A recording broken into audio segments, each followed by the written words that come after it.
Bismillah ar-Rahman ar-Rahim. Alhamdulillah wa salatu wa salamu ala Rasulillah. Today I have had the pleasure to meet the brother, and I've been told that he just embraced Islam recently, and I was interested to know the way that he embraced Islam. So inshallah I would like to ask him some questions and he would like to help me. For those brothers as well who are listening, this is to encourage them to know what sort of religion they have. And for those who are not yet had embraced Islam, it could be inshallah key for them to embrace Islam. So I would like to ask the brother, what's your name? Saifuddin. Saifuddin. This is your before Islam. Saifuddin. You know what's the meaning of Saifuddin? Lawrence Lloyd. You know what's the meaning of Saifuddin, brother? Yes. Okay. You're going to put us in trouble, by the way. The sword of religion. Right. Okay. Saifuddin and Lawrence, your name? Lawrence Lloyd. Lloyd is my son. And where are you from? Belgium. Belgium, mashallah.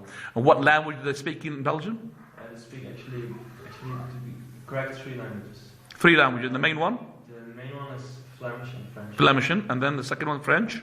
French, like the north part is Flemish, the south is French, and there's a little small part where they speak German. German. They don't speak English whatsoever? No. How did you learn the English language? You speak it like Americans? On school and on watching movies, actually. That's the best way to learn. All right. Okay, mashallah. Right. Would you like to give me a start? How, for example, you came interested into the religions? I never was interested in religion. What were you before? Were you Christian? Atheist. An atheist. Is that you coming from a father and a mother who were atheist? You became atheist? No, we're all atheists. Oh, your father and mother atheists. That means you don't believe in the existence of any God. That's not correct. Like I believed in a God, but still I will explain this quite easily. Yeah. Okay. So I was like, okay, the Big Bang created the universe, and energy creates Big Bang. So something has to create energy.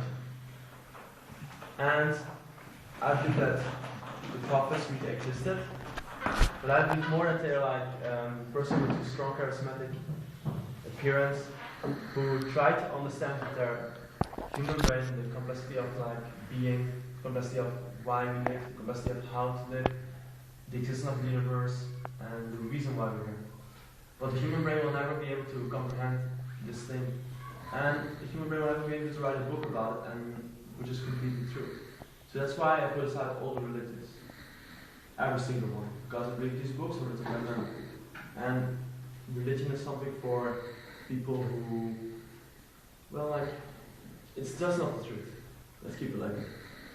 So I was searching for the truth. So I was like, okay, well, we're here, and we got created by something, some force, some energy, and energy is free, so that means that energy is everywhere. So this force is everywhere, and you can call this God, but that's where it is. And that's how I was thinking my whole life. And then like I came back home. Hang on a second. Well, how old were you when you were investigating these things? 20. So I just investigated for like 4 days. When you were 20 years old. How old are you at the moment? 20. You are 20? Yeah. Oh, how long ago that this investigation came into your mind? How long ago? 2 years ago? 3 years ago? 2 months and... 2 months ago? 2 months and 15 days. That's it. Subhanallah. MashaAllah. And already Saifuddin. MashaAllah. Tabarakallah. It's amazing. In 2 months you're telling me all of this happening in 2 months. So before that... Actually what I'm telling you now, that just happened in 3 days. Allahu Akbar. And after 3 days I came to, and he didn't tell me about Islam, and 2 days after I became Muslim. So it was actually a 5-day process. MashaAllah. But let me keep it short, like, so then I was in Oxford, and just this thing about this energy, this force, I knew this already. This was just my way of thinking. So you knew that there is something, a deriving force somehow, somewhere, but you can't interpret it in the right way. Yeah, because our human brain will never understand it. People try to understand it. I mean, Einstein cannot even understand it, because like, we can maybe understand it with knowledge or imagination, but we can never know the truth. MashaAllah. That's what I knew. And then I came home, and I was like, it came like, yeah, I started like searching the truth. So I was like, okay, like with knowledge I only know facts, so if I want to go further I have to use like imagination. Like Einstein said, like imagination is more important than knowledge, because knowledge only comprehends facts, and imagination will like overwhelm like everything which there is known and whatever will be known. So I was using like logic with imagination. So I was like, okay, so this energy, where does it come from? So let me investigate energy. to know where it comes from, to understand energy. So then I was like, okay, let's look. So it was like, I started looking at the universe as a cell phone.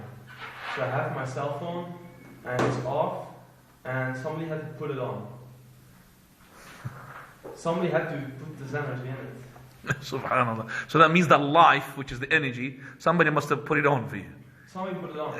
Yeah, it's true. It's like a phone. A mobile needs energy, a battery to, you know. Quite logical. So when I was like, okay, so Allahu we're all actually. I was like, okay, I compare myself with a cell. When I live, I'm calling, and when I die, I just stop calling for 1 second, and then I call again. So I was like, okay, so when I die, I'm not gonna go like reincarnate in this world. I'm gonna probably go to another creation. And I would like to go to the creation of the first universe, because that will be the most advanced one. And then I started investigating how will this first universe be. Maybe we will have all of that in 3 days? Yeah, I didn't sleep for 3 days, to be honest. You didn't sleep for 3 days? No, I was awake all the time. So Allahu Akbar. So I was like, so how would this first universe be? His mother took him to the doctor because she thinks he's crazy. Because he became actually sensible. He became into his right mind. They accused him to be what? A loony. Psychotic, yeah. And so I was like, okay, let me investigate this. Well, I'm actually maybe agreeing with your mother now. It's okay. No, I'm only joking. So I was like, so let me investigate this first universe. So it was like 3 days without sleep. And then I wanted to go back. How did he end up with him? How did he end up knowing about Islam? That comes after. Go on. So I want to go to Oxford, and my mother said, "Yeah, Lawrence, but you didn't." Oxford for what? For learning. Yes. Yeah. And Is it that way they say Oxford University for the clever people, isn't it? And so I wanted to I'm about to take my Eurostar, and then my mother said, "No, Lawrence, you didn't sleep, and you start talking very fast," because I realized like when I don't sleep, my brain goes so fast, and I start speaking at the same time, so like it starts looking like people cannot follow. So the doctor came and said like, "Lawrence, why didn't you sleep?" And I told him all this story. I think he needed a psychiatrist as well himself. He just told me I should tell it, but I tell it like so quick. Yeah. And he was like, "Lawrence, you're in a psychotic state." So I was about, so the doctor says, "No, you have to go to a hospital and sleep for a few days." I was like, "No, let me go to Oxford and sleep there." No. Did they suspect that you are about to embrace Islam? No, it was, I was crazy. You think you're crazy? Right. And I was going insane, that's what like psychotic, that's what they thought. So they come there like, "Look, Lawrence, you have to sleep here, and at least for 2 weeks or something." I was like, "Yeah, okay. And if I don't want it, then we will keep you here."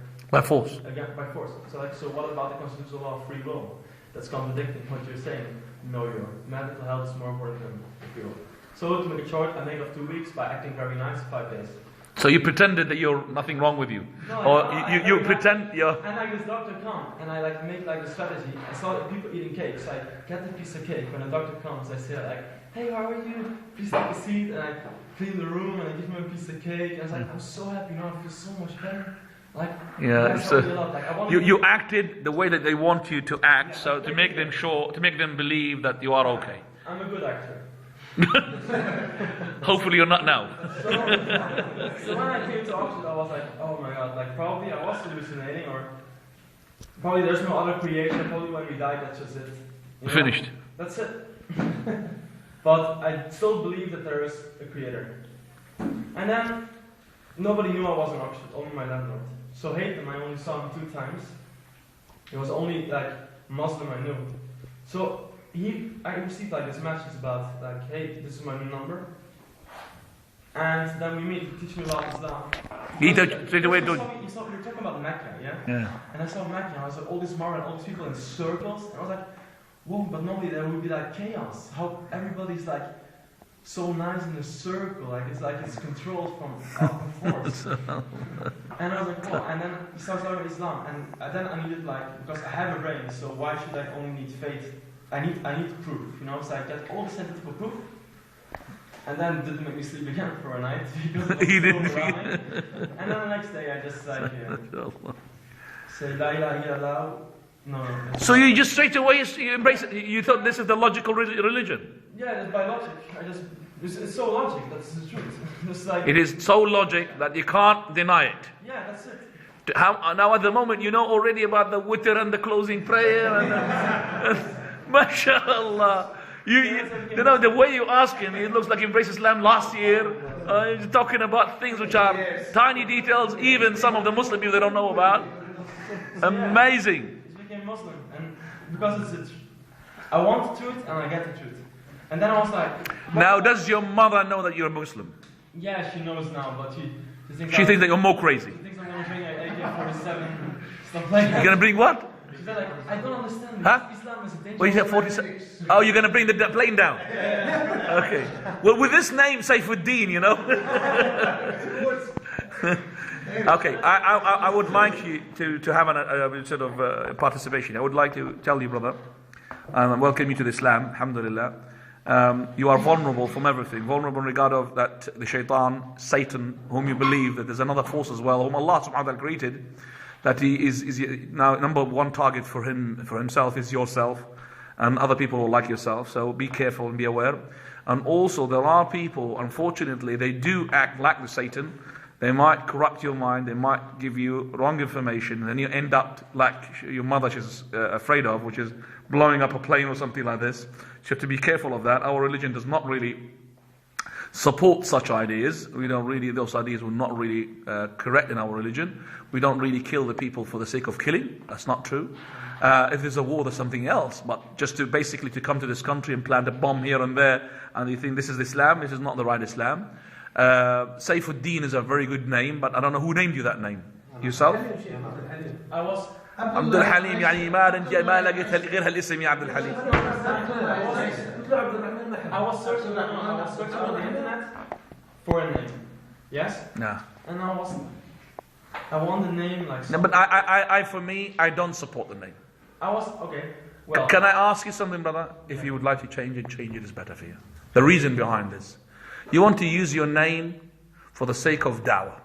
Now, if your mother already had suspected that you're going to be blowing up a plane, and then your name is Saifuddin, the sword of religion, that means you're supporting her. Sword can mean metaphorically. That's sword for yourself, but you see, this is, as I said to you. I don't care what people think. No, not your people. This is not your people. This is your mother. Your mother, whom Allah subhanahu wa ta'ala said to you to be nice to her, even if you are a Muslim and she's not a Muslim. Do you understand that? Listen to the Shaykh. So what I'm just saying to you, that your name is beautiful, and that's no problem. But what I'm just saying is not the right name for you, especially that your mother, you wanted to be a Muslim, don't you? So if your mother said to you, I'll become a Muslim as long as you don't keep that name, what are you going to do? You're going to keep it? So chuck that name, I don't want it. Then I'm teaching them. But you're not helping her. By the way that you're naming yourself, when she makes a I still. and I'll add up another issue as well. Your black scarf this way, that scarf of yours like this way. With Saifuddin, they mix up, it's a recipe of disaster. A recipe of disaster, believe me.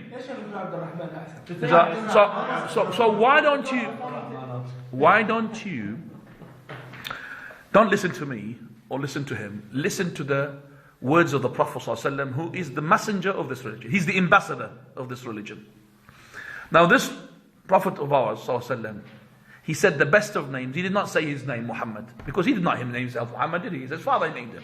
Muhammad is a good name, but it is a better name than Muhammad ﷺ. He said the best of names, he said, is Abdullah and Abdul Rahman. Abdullah is the best of names. That is why the Prophet ﷺ, he likes to be called Abdullah, Rasulullah, Abdullah. He wants to be called like that. So if you want to call yourself the best of names, Abdullah or Abdul Rahman. And then he said, and the most truthful, so this is the most beloved names, Abdullah, Abdul Rahman. The most truthful names are Al-Harith wal-Hammam. Hammam wal-Harith. The most truthful names. And the most disliked name to Allah subhanahu wa ta'ala are Harb wa Murrah. Those are Harb, like war. My name is war. Harb. We don't want that name. So the name, like one of the people came to Umar ibn Khattab radiallahu anhu. He said to him, what's your name?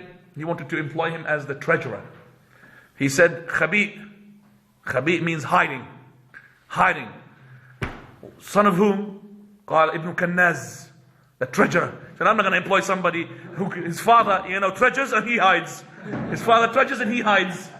Khabi ibn Kannaz. Wallah ma rahawathu. So you remember, the person will have sort of personality which is evolving part of from his name.